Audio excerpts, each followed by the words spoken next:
द्वापर युग में एक समय की बात है कि यशोदा जी ने कृष्ण से कहा, हे कृष्ण, तुम सारे संसार के उत्पन्न करता, पोषण तथा उसके संहार करता हो।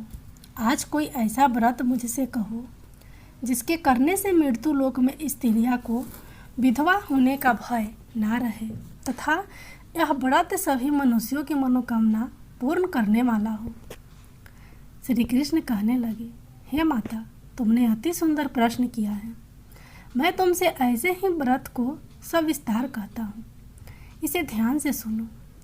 सौभाग्य की प्राप्ति के लिए स्त्रियों को दातिन सत अर्थात 32 पूर्णिमाओं का व्रत करना चाहिए। इस व्रत को करने से स्त्रियों का सौभाग्य संपत्ति मिलती है। यह व्रत अचल सौभाग्य को देने वाला और भगवान शंकर के प्रति मनुष्य मात्र की भक्ति को बढ़ाने वाला है। यशोदा जी कहने लगी, हे कृष्ण, सर्वप्रथम इस व्रत को मृत्यु लोक में किसने किया, इसके विषय विस्तार पूर्वक मुझसे कहो। श्री कृष्ण जी कहने लगे कि इस भूमंडल पर एक अत्यंत प्रसिद्ध राजा चंद्रहास से पालित अनेक प्रकार के रत्नों से परिपूर्ण कातिका नाम की एक नगरी थी। वहाँ धनेश्वर नाम का एक ब्राह्मण था और इसकी स्त्री अति सुशील रूपवती थी। दोनों ही उस नगरी में बड़े प्रेम से साथ रहते थे। घर में धन धान्य आदि की कोई कमी नहीं थी। उनको एक बड़ा दुख था, उनके कोई संतान नहीं थी, जिस वजह से वह बहुत दुखी रहते थे। एक दिन एक बड़ा तपस्वी योगी उस नगरी में आया। वह योगी बाकी सभी घरों से भिक्षा मांगकर भोजन किया करता था, लेकिन उस ब्राह्मण के घर से भिक्षा नहीं मांगता। उस ब्राह्मण के घर से भिक्षा कभी नहीं मांगा करता था। एक दिन योगी गंगा किनारे भिक्षा मांगकर प्रेम पूर्वक खा रहा था कि धनेश्वर ने योगी को यह सब करते देख लिया। सब कार्य किसी प्रकार से देख लिया। अपनी भिक्षा अनादर से दुखी होकर धनेश्वर योगी से बोले, और सभी घरों से भिक्षा लेते हैं परंतु मेरे घर की भिक्षा कभी भी नहीं लेते, इसका क्या कारण है? योगी कहने लगा कि आपके धर्म हमें इस बात की आज्ञा नहीं देता है, क्योंकि आप गृहस्थ जीवन में एक सुख से वंचित हैं। आपके घर संतान होने पर मैं आपके घर से भी भिक्षा स्वीकार कर लूँगा। उन्होंने कहा कि जिसे संतान नहीं है उसके घर से भिक्षा लेने से मेरे भी पतित हो जाने का भय है। धनेश्वर यह सब बात सुनकर बहुत दुखी हुआ और हाथ जोड़कर योगी के पैरों पर गिर पड़ा। तभी दुखी मन से कहने लगा कि आप मुझे संतान प्राप्ति के उपाय बताएं। आप स्वर्गीय हैं, मुझ पर अवश्य ही यह कृपा कीजिए। धन की मेरे घर में कोई कमी नहीं है, लेकिन मैं संतान न होने के कारण अत्यंत दुखी हूँ। आप मेरे इस दुख का हरण कीजिए। यह सुनकर योगी कहने लगे, तुम चंडी की आराधना करो। घर पहुंचकर उन्होंने यह सारी बात अपनी पत्नी को बताई और खुद वन में चला गया। वन में पहुंचकर उसने चंडी की आराधना की और उपवास किया। चंडी ने 16 दिन उसको सपने में दर्शन दिए और कहा कि हे धनेश्वर, जा, तेरे पुत्र होगा, लेकिन उसकी आयु सिर्फ 16 वर्ष होगी। 16 वर्ष की आयु में ही उसकी मृत्यु हो जाएगी। अगर तुम दोनों स्त्री और पुरुष 32 पूर्णिमाओं को व्रत करोगे तो यह दीर्घ आयु हो जाएगा। जितनी तुम्हारा समर्थ हो उतने आँचे के दिए जलाकर शिव जी का पूजन करना, लेकिन पूर्णमासी 32 ही होनी चाहिए। सुबह होती ही तुम्हें इस स्थान के पास एक आम का पेड़ दिखाई देगा।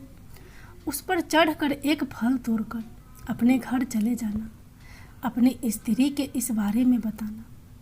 सुबह स्नान होने के बाद वह स्वच्छ होकर शंकर जी का ध्यान करके उस फल को खा ले, तब शंकर भगवान की कृपा से उसको गर्भ हो जाएगा। जब ब्राह्मण सुबह उठा तो उसे उस स्थान पर आम का पेड़ दिखाई दिया और वह उससे फल तोड़ने के चढ़ा, लेकिन वह पेड़ पर नहीं चढ़ पा रहा था। यह देखकर उसे बड़ी चिंता हुई। उसने भगवान गणेश की उपासना की और कहा, हे दयानिधि, अपने भक्तों के विघ्नों का नाश करके उनके मंगल कार्य को करने वाले, दुष्ट का नाश करने वाले, रिद्धि सिद्धि देने वाले, आप मुझे इतना बल दे कि मैं अपनी मनोकामना पूरी कर सकूं। इसके बाद वह पेड़ से फल तोड़कर अपनी पत्नी के पास गया। उसकी पत्नी ने अपने पति के कहे अनुसार इस फल को खा लिया और वह गर्भवती हो गई। देवी की कृपा से उसे बहुत सुंदर पुत्र पैदा हुआ। उसका नाम उन्होंने देवी दास रखा। माता पिता के हर्ष और शोक के साथ वह बाल बढ़ने लगा। भगवान की कृपा से बालक बहुत ही सुंदर था, सुशील और पढ़ाई लिखाई में भी बहुत ही निपुण था। दुर्गा जी के कथानुसार उसकी माता से 32 पूर्णमासी का व्रत रखा। जैसे ही 16वां वर्ष लगा, दोनों पति पत्नी बहुत दुखी हुए, कहीं उनके पुत्र की मृत्यु ना हो जाए। उन्होंने सोचा कि अगर उनके सामने यह सब हुआ तो वह कैसा देख पाएंगे। तभी उन्होंने देवी दास के मामा को बुलाया और 1 वर्ष के लिए देवी दास को काशी में पढ़ने के लिए भेज दिया। 1 वर्ष के बाद उसे वापस लेकर आ जाना। देवी दास अपने माता के साथ एक घोड़े पर सवार होकर चल दिया। उसके मामा को भी यह बात पता नहीं था। दोनों पति पत्नी से 32 पूर्णमासी का व्रत पूरा किया। दूसरी तरफ मामा और भांजा दोनों रातें गुजारने के लिए रास्ते में एक गांव में रुके। उस दिन उस गांव में ब्राह्मण की कन्या का विवाह होने वाला था। जिस धर्मशाली में बड़ और बारात के बाकी लोग रुके हुए थे, उसी धर्मशाला में देवी दास और उसका मामा ठहर गए। उधर कन्या को तेल आदि चढ़ने के बाद जब लगन का समय आया तो वर की तबीयत खराब हो गई। वर के पिता ने अपने परिवार वालों से विचार विमर्श करके कहा कि यह देवी दास मेरे पुत्र जैसा ही है, मैं इसके साथ लगन करा दूं और बाद में बाकी सारे काम मेरे बेटे के साथ पूरे हो जाएंगे। ऐसे कहने के बाद वर के पिता देवी दास को मांगने के लिए उसके मामा के पास गए और उन्हें सारी बात बताई। मामा ने कहा कि कन्यादान में जो कुछ भी मिलेगा वो हमें दे दिया जाए। वर के पिता ने बात स्वीकार कर ली। इसके बाद देवी दास का विवाह कन्या के साथ संपन्न हो गया। इसके बाद वह अपनी पत्नी के साथ भोजन ना कर सका और मन में विचार करने लगा कि न जाने यह किसकी पत्नी होगी। यह सोचकर उसकी आंखों में आंसू आ गए। तब वधू ने पूछा कि क्या बात है, आप उदास क्यों हैं। तब उसने सारी बातें पत्नी को बता दी। तब कन्या कहने लगी, यह बड़ा विवाद के विपरीत है। आप ही मेरे पति हैं, मैं आपकी ही पत्नी रहूंगी, किसी अन्य की कभी नहीं। तब देवीदास ने कहा, ऐसा मत करिए, क्योंकि मेरी आयु बहुत कम है, मेरे बाद आपका क्या होगा।